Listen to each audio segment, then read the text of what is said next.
Boker Tov, Beshem Hashem Naaseh Venatzliach. Ça arrive toi. C'est quoi ce Boker Tov ce soir le matin? Tov, Rabbeinu nous dit ce matin, nous sommes le mardi 5 du mois de Av et le 21 du mois de juillet, Be'ezrat Hashem. Pour la tzlacha de tous ceux qui nous soutiennent, pour la Shekhinah Kdosha, Be'ateora, Be'ezrat Hashem, Binyan Ade'ad, qui se reconstruisent, les Eouzé. Une fois de plus, on m'a touché mes affaires, pour la kavod. Hein? Ah non, c'est là. Ça, on l'avait fait, on avance. C'est peut-être temps aussi d'avancer. Deuxième partie. Al-Yedé Pahad Aïcha m'appelait, par la peur, une femme peut faire une fausse couche, nous dit Rabbi Nachman de Breslev Zgoula, m'appelait Nefalim, chez Tissa Etzla, Magnet, Gam Tissa Etzla, Chatichat Etz, Mikever Hatzadik, Gam Iten Tzedaka. 3 ségoulottes nous donne le Rabbi Nachman de Breslev pour qu'une femme garde son enfant si elle est enceinte et qu'elle a peur qu'il tombe pour X raison parce que ça lui est déjà arrivé. 3 ségoulottes. La première, qu'elle porte un aimant sur elle.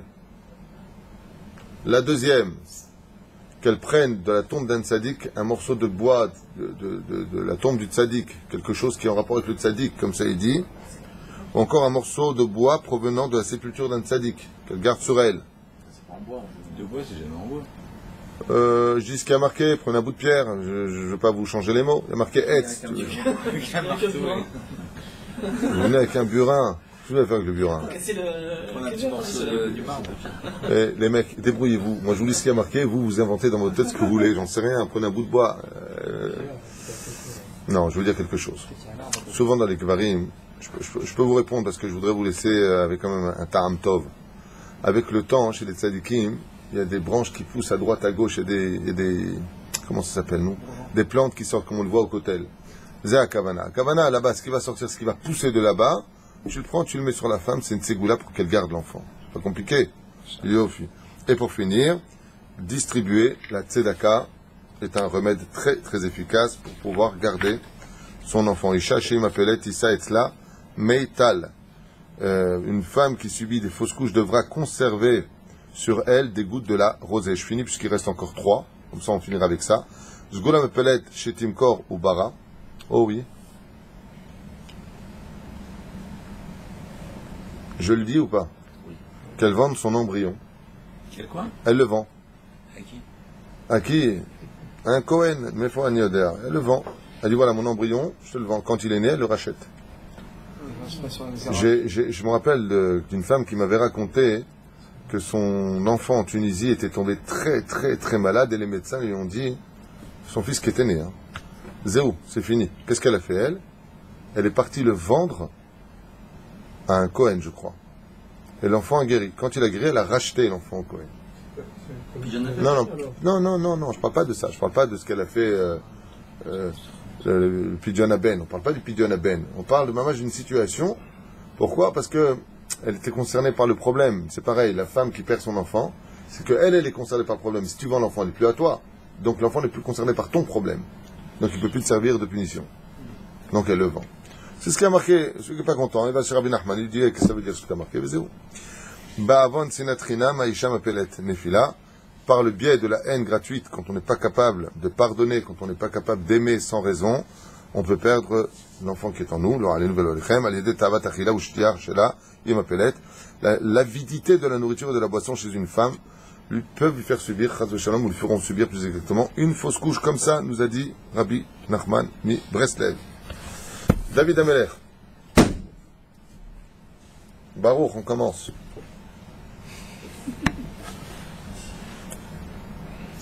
On a bien avancé grâce à lui. Le roi David, Nimlat mipene Shaoul Amelech, le roi David fuit devant le roi Shaoul, roi d'Israël. Et pourquoi est-ce qu'il le fuit? Parce qu'il veut le tuer. Qu'est-ce qu'il a fait? Et Avner Sar Tsevao, il a appelé Avner ben Ner. Il l'a appelé, il était ministre de l'armée du roi Shaoul. Ben Minou ou Anarazé, qui est ce fils? Qui est le père de ce fils-là? Le fils de qui l'est-il? Shelat Amelech Tmoa Ita Ben Avner. Et Avner a été étonné de la question du roi. Et pourquoi? C'est tellement évident. Pourquoi? Égal. Pourquoi? Tout le monde le connaissait.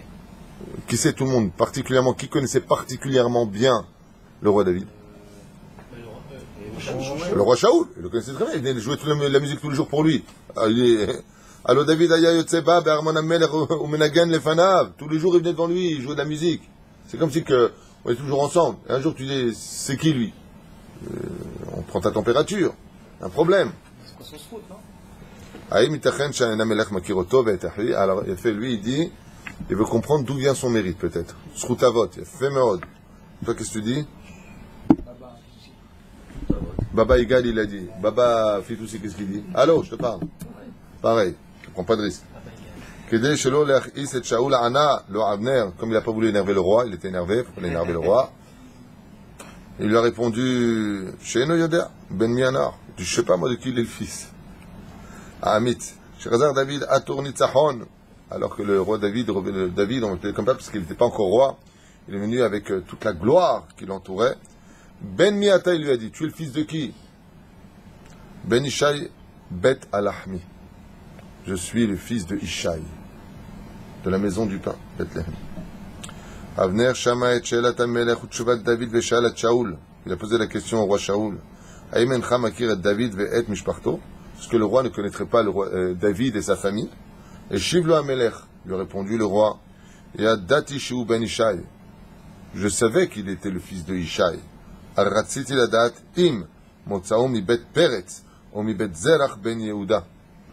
Mais la vraie question, je voulais savoir de qui il est le descendant. Est-ce qu'il est le descendant de Peretz ou de Zarah? Et qui sont eux?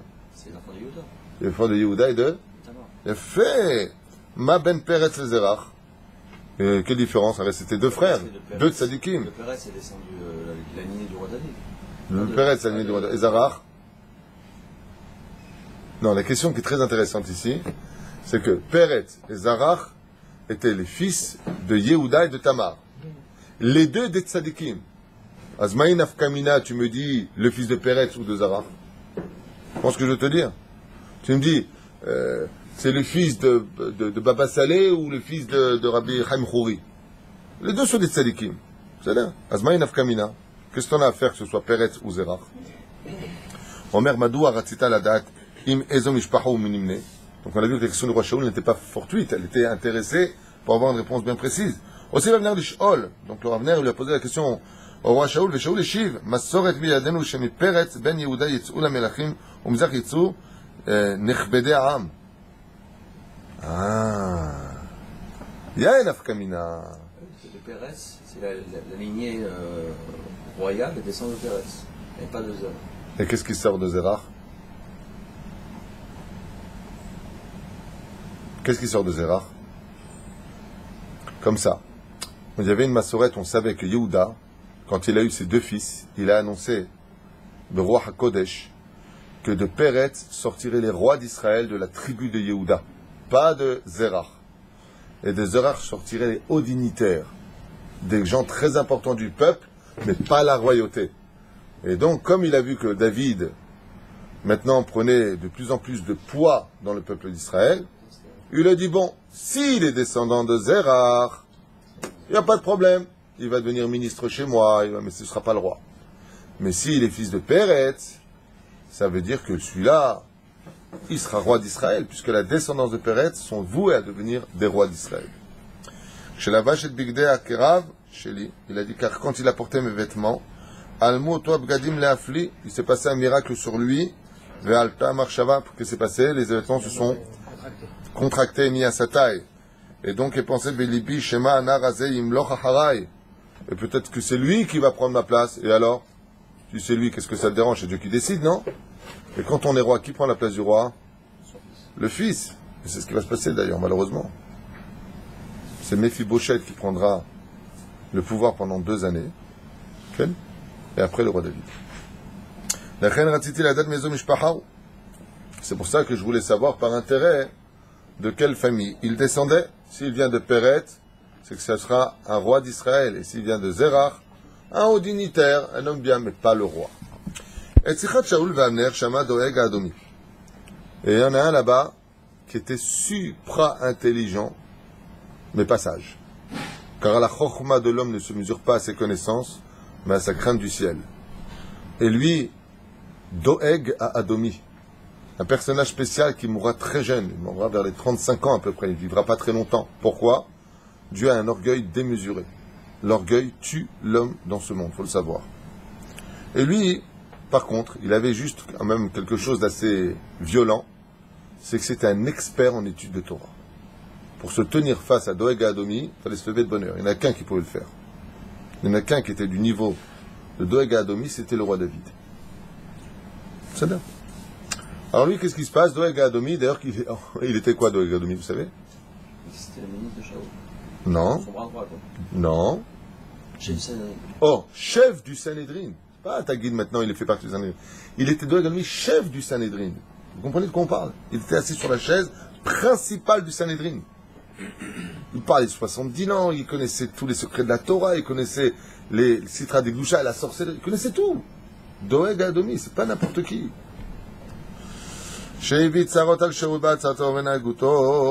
Donc avec nous, Shama Doeg à Adomi, יועצו של המלך, שהביא צרות על שאול, בעצותיו, בהתנהגותו, גם הפעם לא עשה טוב והחל לדבר רעות על דוד. Il a commencé à parler du mal du roi David. אין המלך צריך לחשוש מדוד. Et il a dit quoi? Vous n'avez rien à craindre de ce David dont vous parlez. Lama. Amar Doeg v'imshich car mizar'a shel Ruth Amoviyahu. Car il est descendant de Ruth la Moabite. Et alors, c'est un fils de converti, il n'a pas le droit de prendre la royauté. Et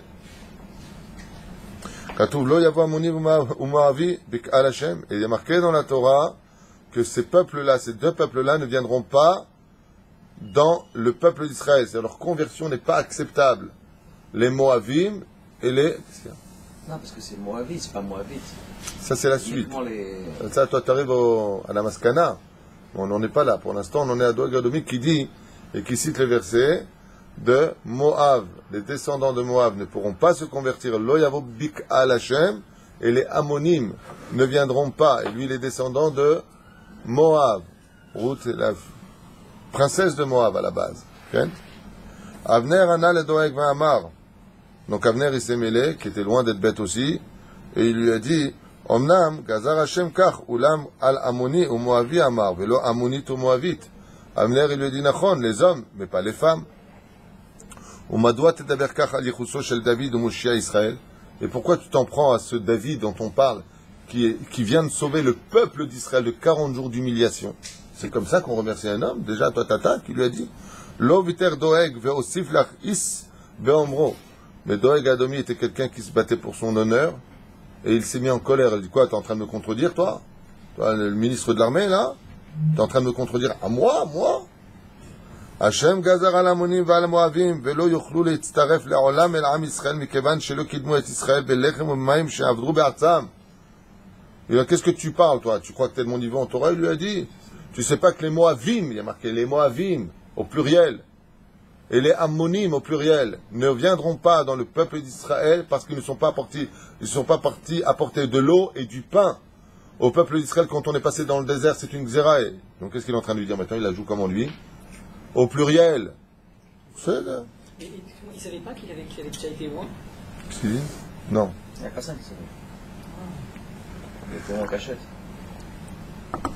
Et là il dit, Doeg Adomi, il dit, Gam neshot bnei Ammon ou Moav hatou. Et les filles aussi, elles ont fauté, il dit Doeg Adomi. Pourquoi? Les femmes de ces peuples aussi sont concernées. Parce qu'elles ne sont pas sorties apporter de l'eau et du pain. C'était pas la guerre qu'on voulait. C'était qu'elles apportent de l'eau et du pain. Ils n'avaient pas leur mot à dire. Hein? Ils n'avaient pas leur mot à dire. Mais non. À l'époque, c'était des femmes qui restaient dans les temps. Arrête de filmer, arrête, pas de bêtises. Et Lama, comment on pouvait s'en sortir? Il a raison dans ce qu'il dit Doeg Adomi là. C'est extraordinaire ce qu'il vient de dire. Il dit, attends, on n'a pas demandé la guerre contre eux. On a demandé de l'eau et du pain. Et bien, si les hommes ne voulaient pas sortir, que les femmes sortent. Apporter de l'eau et du pain. C'est pas Sodome et Gomorrhe dont on parle. Ils pouvaient aller à l'encontre de leur mari. Mais c'est pas une question d'aller à l'encontre ou pas aller à l'encontre. Elle savait que le peuple d'Israël, pourquoi Rachav, elle n'a pas pris l'initiative de faire entrer les enfants d'Israël en Israël? L'homme est chané. Alors c'est pas la réponse. On dit c'est pas siniout. Ça veut dire quoi c'est pas siniout? Les femmes ne sortent pas La femme sort comme ça, oui. au devant de personnes. Elles sortent pas. Elles auraient apporté du pain et de l'eau à la frontière, elles seraient rentrées chez elles. Hein? L'otov? De l'eau si bas. C'est pas la raison. Quand tu vois la nuée de gloire le jour et la nuée de feu la nuit, t'attends pas l'autorisation du mari pour aller faire ce que tu veux. Fais l'oser. D'où est-ce qu'on sait que les femmes ne sortent pas amener de l'eau ni à manger? D'où est-ce qu'on l'apprend? Quand les anges sont descendus voir Avraham Avinu, ils lui ont dit, aïe, Ishtecha Sarah, où est Sarah? Parce qu'on est parti pour sauver Sodome. Si Sarah était sortie leur apporter de l'eau et du pain, il ne serait pas parti sauver Sodome et Gomorrhe. Il ne serait pas parti sauver Lot de là-bas. D'où vont naître Ammon et Moab. Et pourquoi? Parce qu'il n'y aurait pas eu de descendance possible pour la royauté d'Israël. Mais étant donné que Sarah, notre mère à nous, n'est pas sortie, qu'est-ce qu'a répondu Abraham? Sarah, Baoel, elle est dans la tente. Les femmes ne sortent pas. Pourquoi elles ne sortent pas? Ce n'est pas la coutume des femmes de sortir apporter de l'eau et d'apporter du pain. Pas parce qu'elles ont peur de leur mari. Parce que ça ne se fait pas. Parce que Abraham a dit ça ne se fait pas. Alors même si elles, maintenant, ne voulaient pas, même si elles auraient voulu ou pas voulu, ça les disqualifie de la faute. Je répète, comme Sarah et Menou n'est pas sorti leur apporter ni de l'eau ni du pain, et qu'ils ont dit pourquoi elle ne sort pas Sarah, Abraham répond aux anges, parce qu'il n'est pas de coutume que les femmes sortent vers les hommes leur apporter du pain et de l'eau. Mais non, vous faites comme ça, mais c'est non nachron. Si vous dites ça, c'est que vous n'avez rien compris à ce que je dis. C'est pas ce que je suis en train. Si Sarah était sortie et que c'était pas coutume de sortir, Doeg aurait eu raison. Tu vois ce que je veux te dire? Les cultures païennes étaient des cultures immorales. C'était toutes des femmes qui trompaient leur mari. Ne croyez pas que c'est des tzadkaniot dont on parle. C'était toutes des prostituées. Qui caronne. C'était une génération de débauche absolue. D'accord? Donc ça s'appliquait pas à eux alors, ce principe de Sarah qui ne sort pas parce que elle le fait pas par pudeur vis-à-vis de son mari. Non, mais la loi, vous elle ne est comme comprenez ça, pas. à la Vous base, ne c'est comprenez comme pas. un roc qui a été sorti d'Abraham. D'accord, mais ça c'est pour le peuple juif, c'est pas pour les. C'est pas pour les. Non, les mais non. C'est ça le truc. Ça se fait pas. Les Chachamim me disent, comme Sarah n'est pas sortie, et que Abraham a expliqué aux anges qu'il n'est pas de coutume que les femmes sortent, il n'est pas de coutume que les femmes, pas que ma femme, que les femmes sortent, ça fait un décret dans les cieux que si une femme ne va pas apporter de l'eau et à manger à des hommes, elle a pas fait de faute. Qui va permettre maintenant dans l'histoire à Ruth, à Moavia, de se qualifier pour être aussi une des mères messianiques. C'est ça. C'est pas parce qu'elle est sortie ou pas sortie à cause du mari, pas du mari.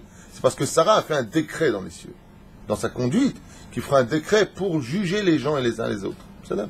Vous êtes Shaya alem la tzatikrat nesot ben Israël. Et là, regardez. Oh là là, c'est dommage que je me sois arrêté. Regardez la suite, comment elle fait tomber une gifle, elle vous a mis la suite du verset. Extraordinaire. Quelle gifle. Parce que qu'est-ce que vous avez dit, vous deux, là, tout à l'heure? Vous avez frimé avec, soi-disant, vous avez quelque chose à dire. Qu'est-ce que vous avez dit? Ça se fait pas de sortir. Qu'est-ce qu'il dit le Midrash? Ouais, regarde la suite. L'ikrat neshot ben Israël. Les femmes ne seraient pas sorties à donner à boire et à manger chez les hommes. Mais elles ont rapporté les femmes aux femmes. Azmatagid. Waouh. Hypercute, Mawashigeri, Kudlukik. Si tu viens me dire que les femmes, elles ne sortent pas à porter à boire et à manger, le Midrash est avancé, j'avais le doigt dessus. J'ai pas vu. Il te dit, Altagid maintenant, ça se fait pas d'apporter à manger à boire à boire à des hommes à cause de la pudeur. D'accord. Mais les femmes, elles auraient pu sortir, donner à boire et à manger aux femmes. Et elles ne l'ont pas fait. Alors, Doeg Adomi aurait eu raison. Grâce à Sarah, non, nous on sort pas ni pour les hommes ni pour les femmes. Gvod, Bat, Meler, Pinima. Tagid, Seder, Mekabel, Tagid. Tarzor Bitshuva. 1-0 là-bas au centre. Ulchabed otam belechem umayim. Lachen gam en hashamot. Et c'est ce qu'il dit Doeg Adomi. C'était l'argument de Doeg Adomi. Il dit quoi? T'es en train de me dire quoi? Avenir, elle lui dit non. Les femmes de Ammon et Moab ne sont pas sorties, Mishum Tzniut, ça se fait pas qu'elles sortent vis-à-vis des hommes. Et Doeg, qu'est-ce qu'il lui a répondu? Ouais, vis-à-vis des hommes. Et pourquoi elles n'ont pas à manger, elles n'ont pas apporté à manger et à boire aux femmes? Hein, qu'est-ce que t'as à dire? C'est dur là. Hein. Et là, Avner, il s'est retrouvé coincé. Il dit, ouais, c'est vrai, j'aurais pu à manger, apporter à manger, à boire et à manger aux femmes. Femme pour femme.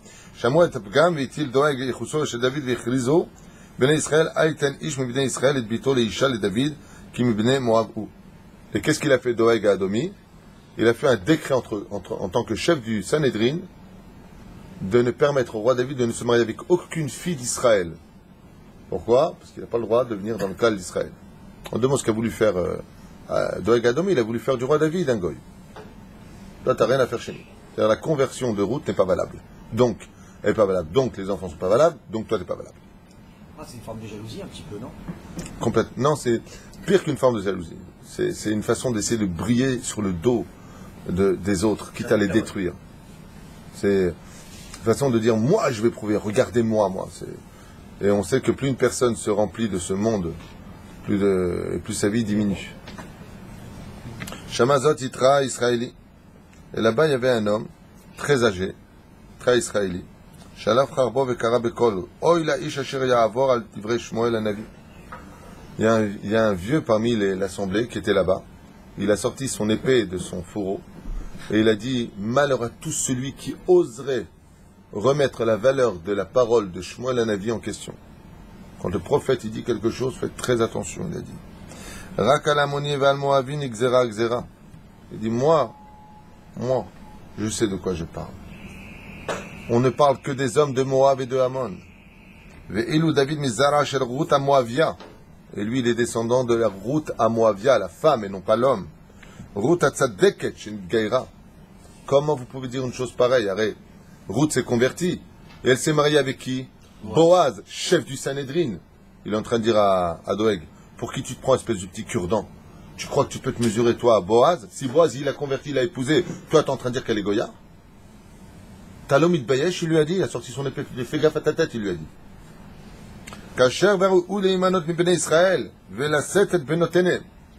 Le roi David est juif et plus que juif. Il vient de la descendance d'une reine de l'histoire. Et de qui plus est, il peut épouser n'importe quelle fille du peuple d'Israël.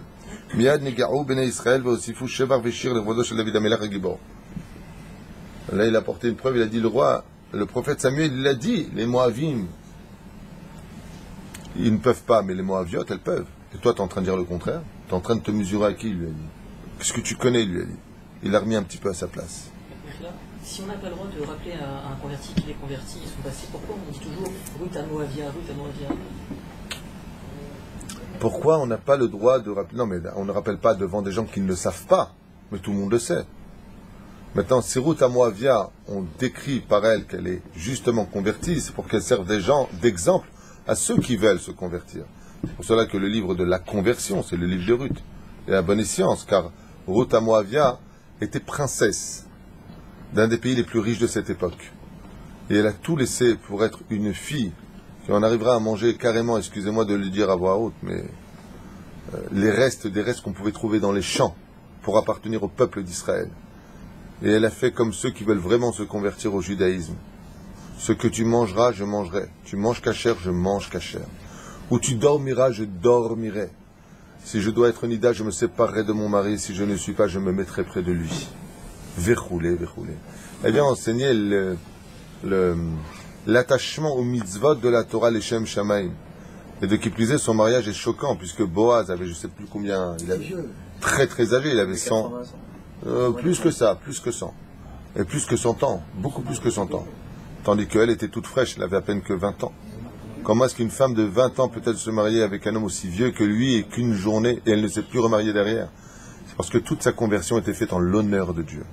C'est pour ça qu'on donne le livre de Ruth à Moavia. Quand quelqu'un veut se convertir, on lui dit, regarde cette femme. Elle avait des servantes à ses pieds, multimilliardaire, le pouvoir le plus absolu dans ses mains, et elle a tout laissé pour être une servante du peuple juif. Elle est passée de reine du monde à servante du peuple juif. Alors Akadosh Baruch Hu a élevé son rang, d'où son nom. Ruth, la Moavia. Regarde d'où elle est partie, Ruth, pour devenir une princesse de l'éducation, de la conversion d'une Goya au monde juif. C'est l'exemple à suivre. C'est là. Donc dans ce cas-là, elle sert d'exemple. Donc il faut rappeler qu'elle est Goya, pour dire qu'elle est devenue juive. Il y a toujours deux personnes qui serviront d'exemple au peuple d'Israël. Les tzadikim pour aller sur leur chemin et les rechaïm pour ne surtout pas être ce qu'ils ont été. Les éperouches à Davar. Top. Donc comment il s'appelle ce grand tzadik qui s'est levé, qui était âgé? Yitra à Israëli. C'était son nom. Donc là, après ça, le roi David a été encore plus glorifié et plus et plus.